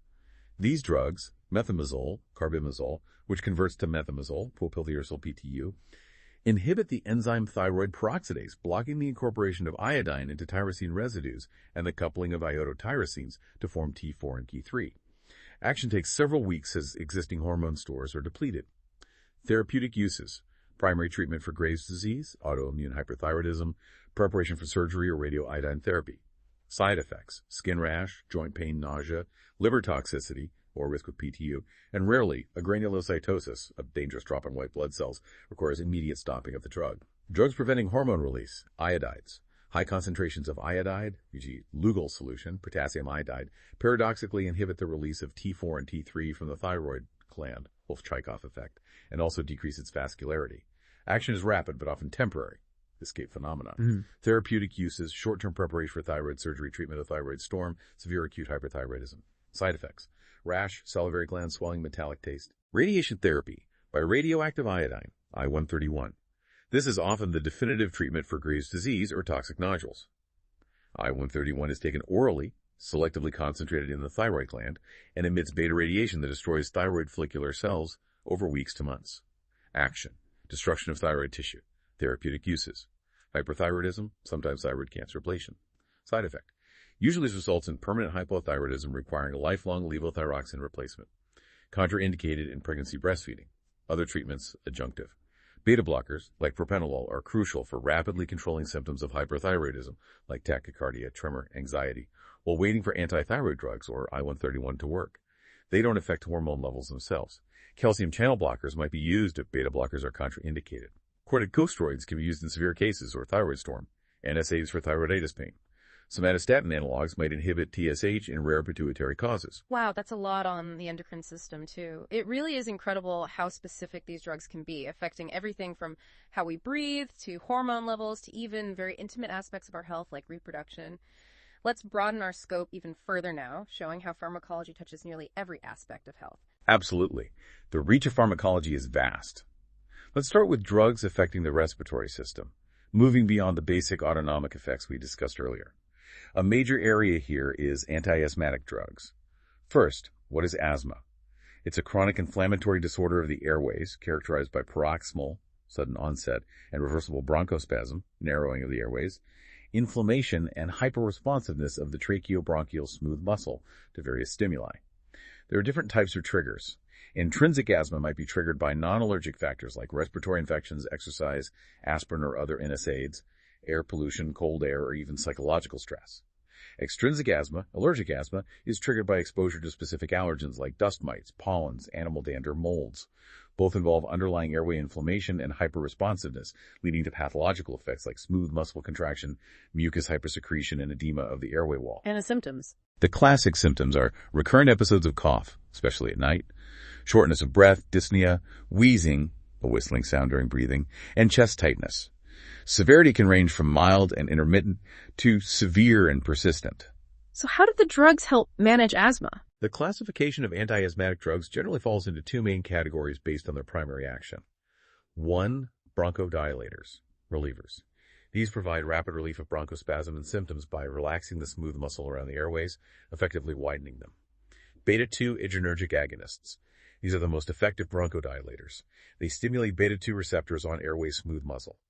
Short-acting beta-2 agonists, SABAs, like salbutamol, albuterol, provide rapid relief within minutes, lasting 4 to 6 hours, reliever or rescue inhalers. Long-acting beta-2 agonists, LABAs, like salmeterol, formoterol, have a longer duration, 12 plus hours, and are used for maintenance therapy, but always in combination with an inhaled corticosteroid. Antimuscarinics, anticholinergics. Drugs like ipratropium bromide and tiotropium block muscarinic receptors in the airways, reducing vagal nerve-mediated bronchoconstriction and mucus secretion. They are generally less potent bronchodilators than beta-2 agonists, but can be useful adjuncts, especially in COPD or severe asthma. Lethylxanthines. Theophylline is the main drug here, related to caffeine. Its action is complex, involving inhibition of phosphodiesterase, increasing KMP, causing bronchodilation, and adenosine receptor antagonism. It has bronchodilator and some anti-inflammatory effects. Its use is limited now due to a narrow therapeutic index and potential for toxicity, nausea, vomiting, arrhythmias, seizures, usually reserved for severe cases. 2. Anti-inflammatory drugs, controllers, preventers. These target the underlying airway inflammation, reducing hyperresponsiveness and preventing exacerbations. They're crucial for long-term asthma control. Inhaled corticosteroids, ICS. These are the cornerstone of controller therapy. For example, beclomethasone, budesonide, fluticasone. They suppress inflammation in the airways very effectively. Main side effects are local. Oral thrush, hoarseness reduced by using spacers and rinsing mouth. Leukotriene modifiers. Leukotrienes are inflammatory mediators involved in asthma. Drugs like montelukast, safolukast block leukotriene receptors, while Xylitol inhibits leukotriene synthesis. They are taken orally and can be useful adjuncts, especially in aspirin-sensitive or exercise-induced asthma. Mast cell stabilizers. Crumlin sodium and nitocromil inhibit the release of histamine and other mediators from mast cells. Less effective than ICS, mainly used for mild persistent asthma or preventing exercise-induced bronchospasm, especially in children. Anti-IgE antibody. Omalizumab is a monoclonal antibody given by injection that binds to IgE antibodies, preventing them from activating mast cells. Used for severe allergic asthma refractory to other treatments. Other biologics targeting specific inflammatory pathways, usually IL-5 for eosinophilic asthma, are also available. Okay, a two-pronged approach. Relievers for symptoms, controllers for inflammation. What about just a regular cough?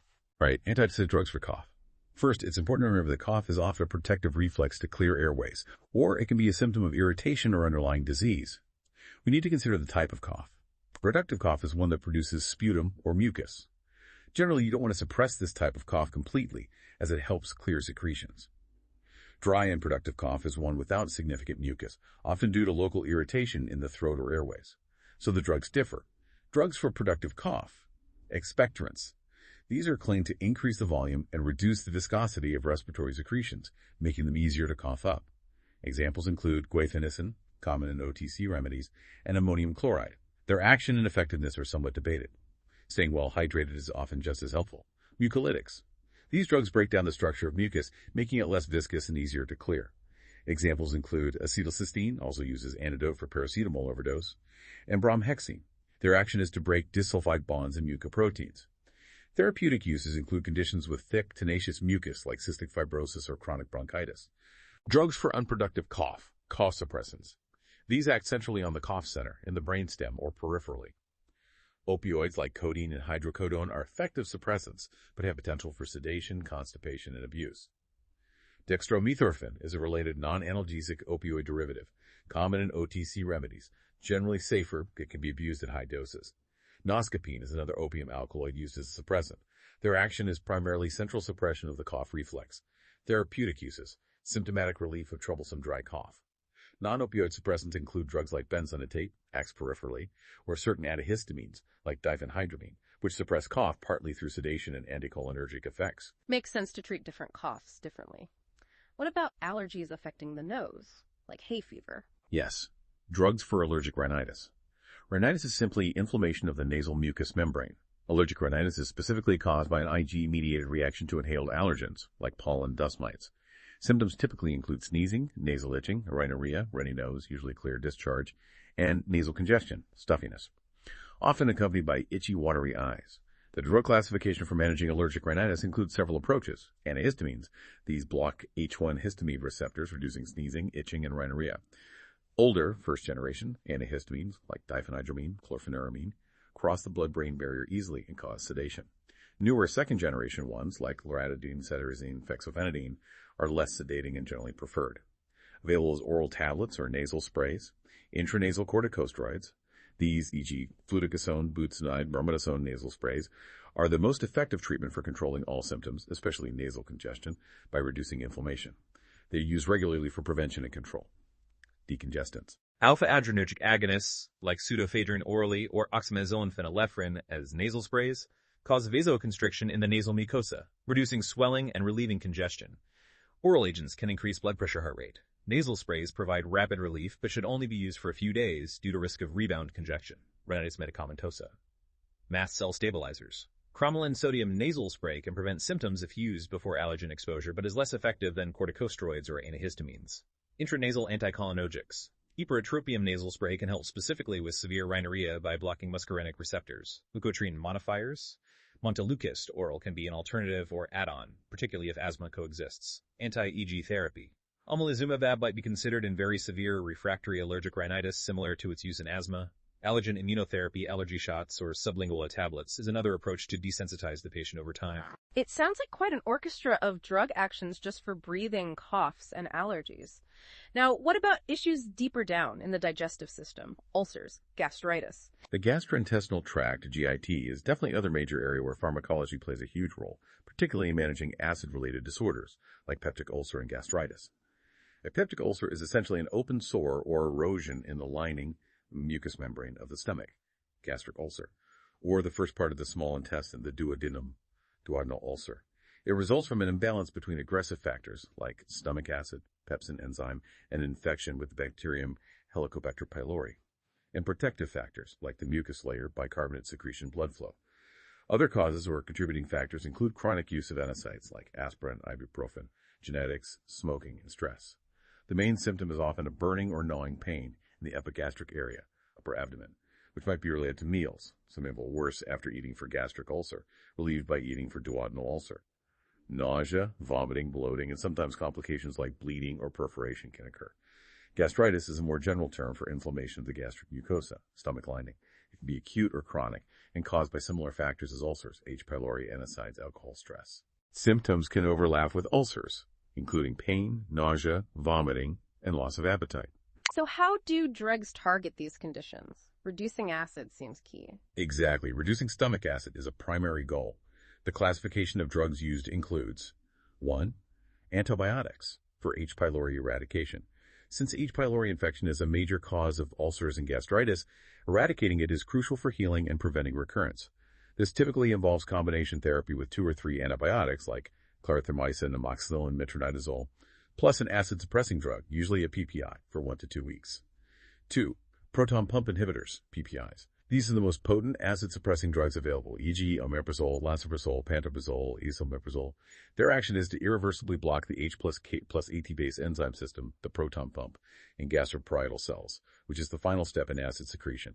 Therapeutic uses include healing peptic ulcers, treating GRD, gastroesophageal reflux disease, Zollinger-Ellison syndrome, a rare condition of massive acid hypersecretion, and preventing NSAID-induced ulcers. Side effects are generally mild short-term headache, diarrhea, but long-term use raises some concerns about potential nutrient malabsorption, B12, magnesium, calcium, increased risk of certain infections, like C. difficile, and possible kidney issues, though causality is debated. 3. H2 histamine receptor antagonists, H2 blockers. These drugs, e.g. famotidine, ranitidine, though largely withdrawn due to contamination issues, cimetidine less used due to interactions, block histamine H2 receptors on parietal cells. Histamine normally stimulates acid secretion, so blocking these receptors reduces acid production, though less potently than PPIs. Their action is competitive blockade of H2 receptors. Therapeutic uses. Treating GRD, healing less severe ulcers, preventing stress ulcers. Side effects are generally infrequent and mild, headache, dizziness, constipation, diarrhea.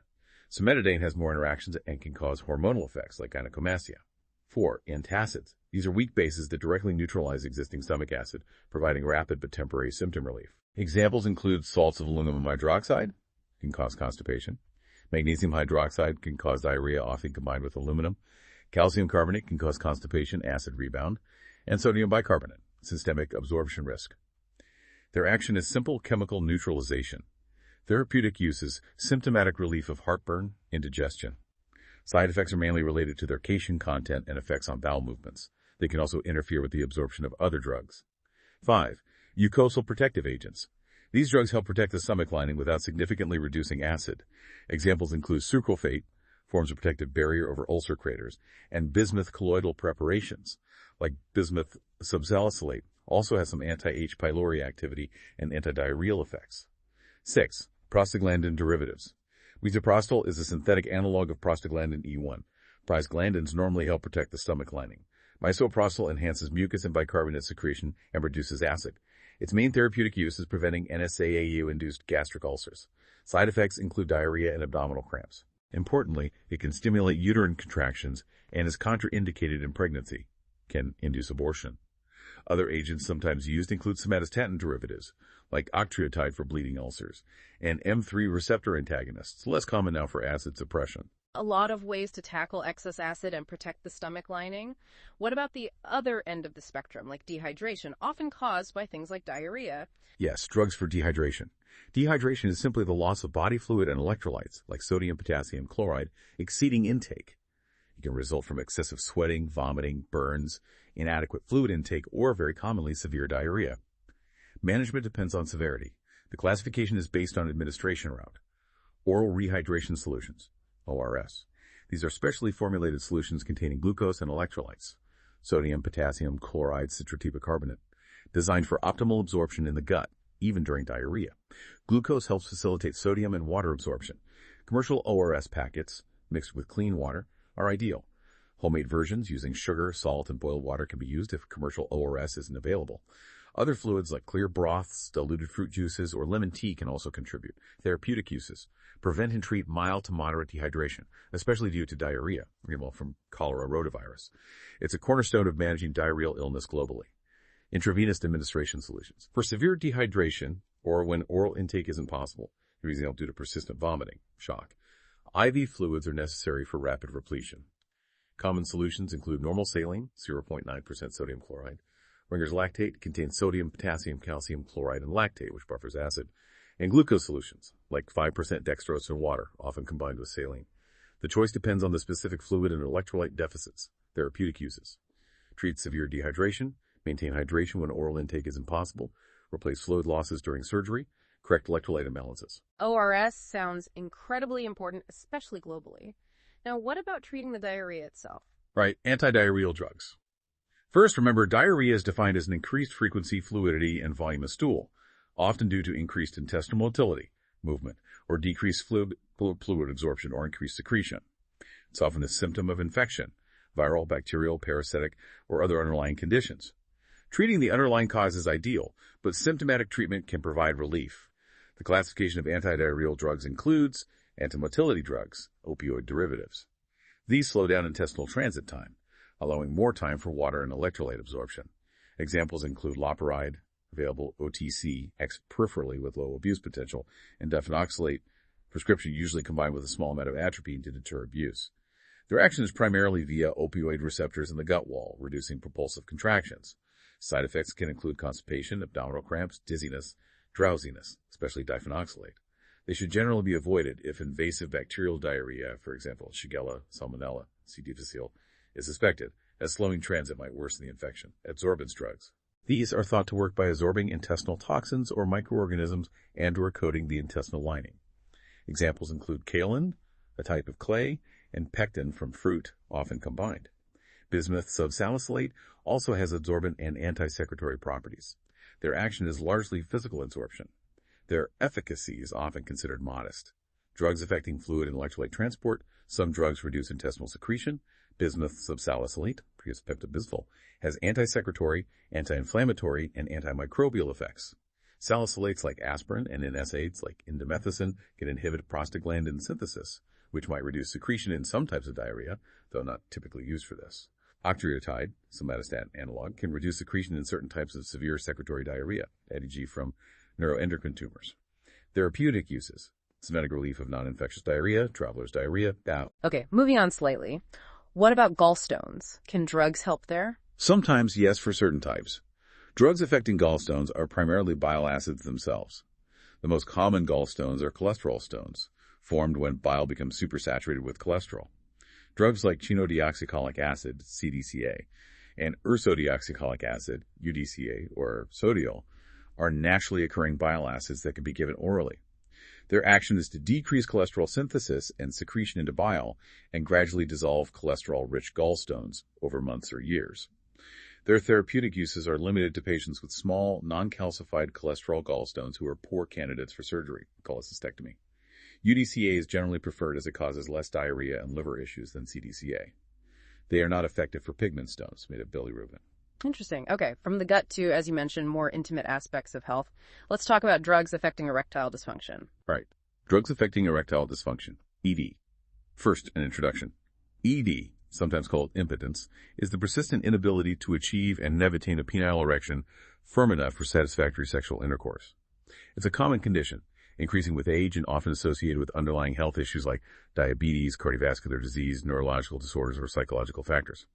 The normal stages of male sexual action involve 1. Erection.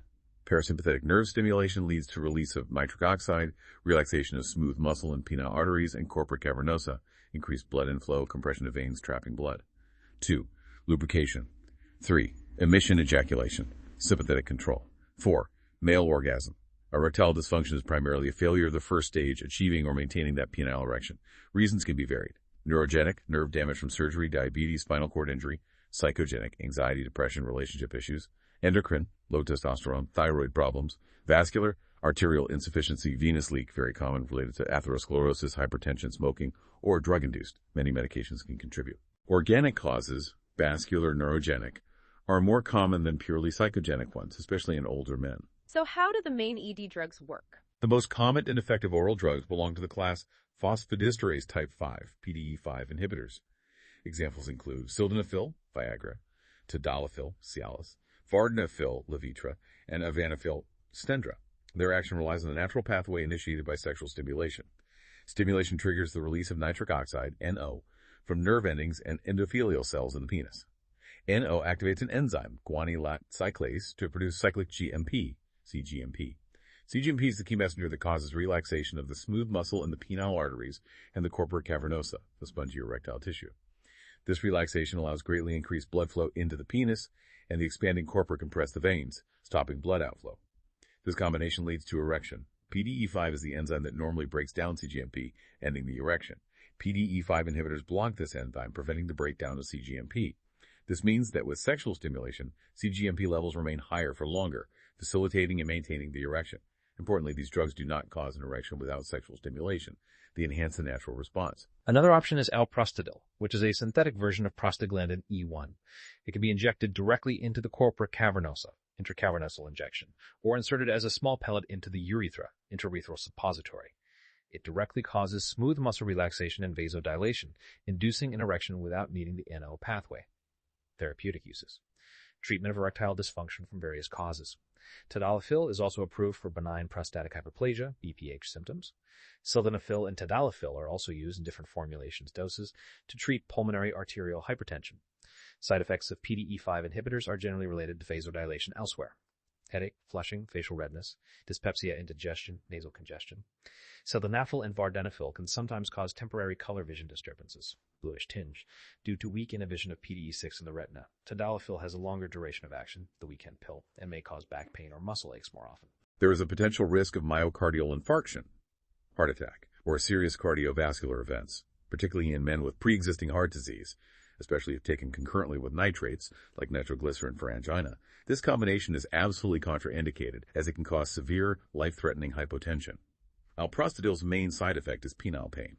Priapism, prolonged painful erection, is a rare but serious risk with both injections and PDE5 inhibitors. That's a clear explanation of how they work. Finally, let's touch upon drugs fighting parasitic infections, specifically malaria, which affects so many globally. How do those drugs work within our red blood cells? This brings us to drugs affecting the erythrocytic stage, malaria. Malaria is caused by Plasmodium parasites, transmitted by mosquitoes. The parasite has a complex life cycle, including stages in the mosquito, the human liver, exoerythrocytic stage, and human red blood cells, erythrocytic stage. The symptoms of malaria, fever, chills, sweats, headache, etc., are caused by the parasite multiplying within the red blood cells during the erythrocytic stage. Anti-malarial drugs target different stages of this cycle. Let's focus on drugs active against the erythrocytic stage, which are crucial for treating the acute illness.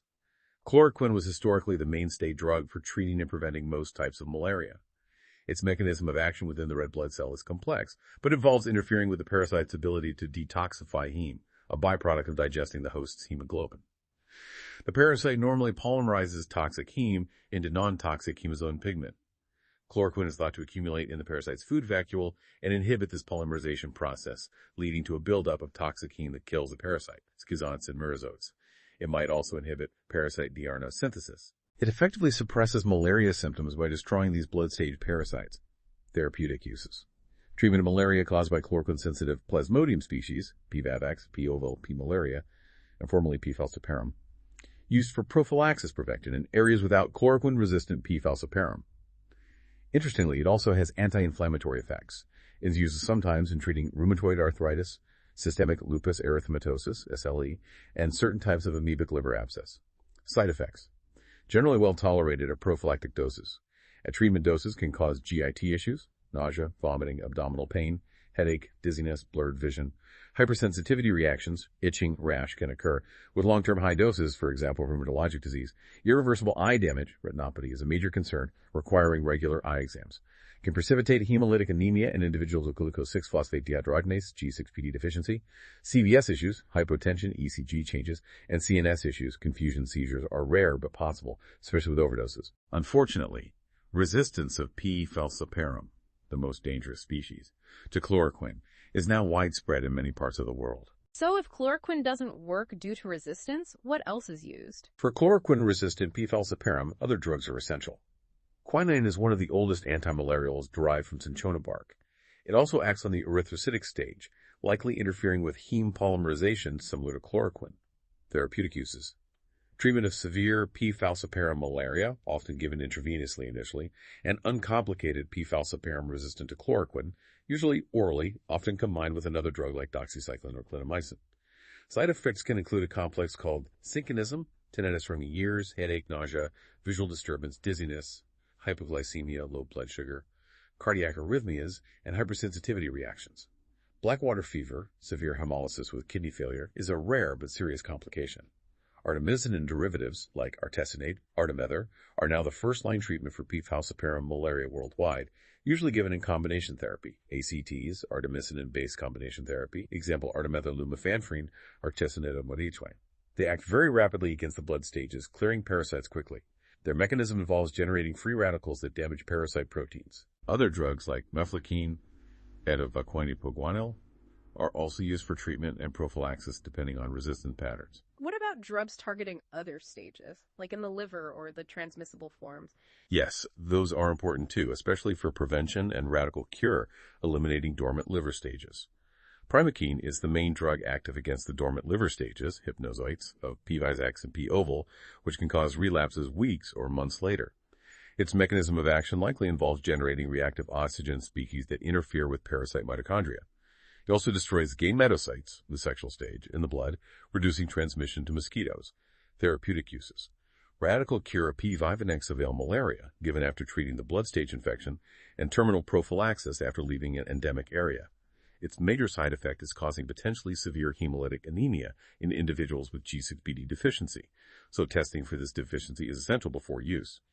Pyrimethamine, often combined with a sulfonamide like sulfadoxine and Fansidar, is an antifolate drug. Its mechanism of action is to inhibit dihydrofolate reductase, an enzyme essential for folic acid synthesis, which the parasite needs for DNRNA production. It primarily acts on the blood stages, but also prevents the sporogony stage development in the mosquito if mosquitoes bite a treated person. Therapeutic uses. Used in combination, for example, Fansidar, for intermittent preventive treatment in pregnancy in endemic areas, and formerly for treatment of chloroquine-resistant P. falciparum, though resistance is now common. also used to treat toxoplasmosis. We've covered an absolutely immense amount of ground today, haven't we? From the basic definitions of pharmacology to the intricate dance of drugs within our nervous system, heart, blood, endocrine system, and then drilling down into specific challenges like respiratory and reproductive health, digestive issues, and even parasitic infections like malaria. We've really tried to cut through the information overload to provide these valuable insights, all designed to make you feel more well-informed. So what does this all mean for you, the listener? Well, I think what's really fascinating and what hopefully comes across is the constant dynamic interplay between these drugs and the body's various systems. It's never just one simple effect. Understanding these basic principles, pharmacokinetics, pharmacodynamics, receptors, side effects, it really empowers you, I believe, to be a more informed participant in your own health journey, or just to understand the medical world around you better. It highlights that a drug affecting one system, say the nervous system, can absolutely have cascading effects on others, like the cardiovascular or endocrine systems.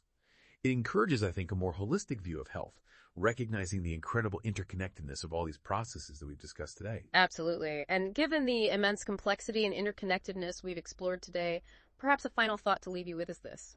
What implications does this deeper understanding of pharmacology hold for how we approach health and wellness, not just individually, but as a society navigating an ever-expanding pharmacopoeia, an ever-growing list of available drugs? Something to ponder. Thank you so much for joining us on this deep dive into pharmacology. Presented by Knowledge Flow, stay curious and key to seeking knowledge.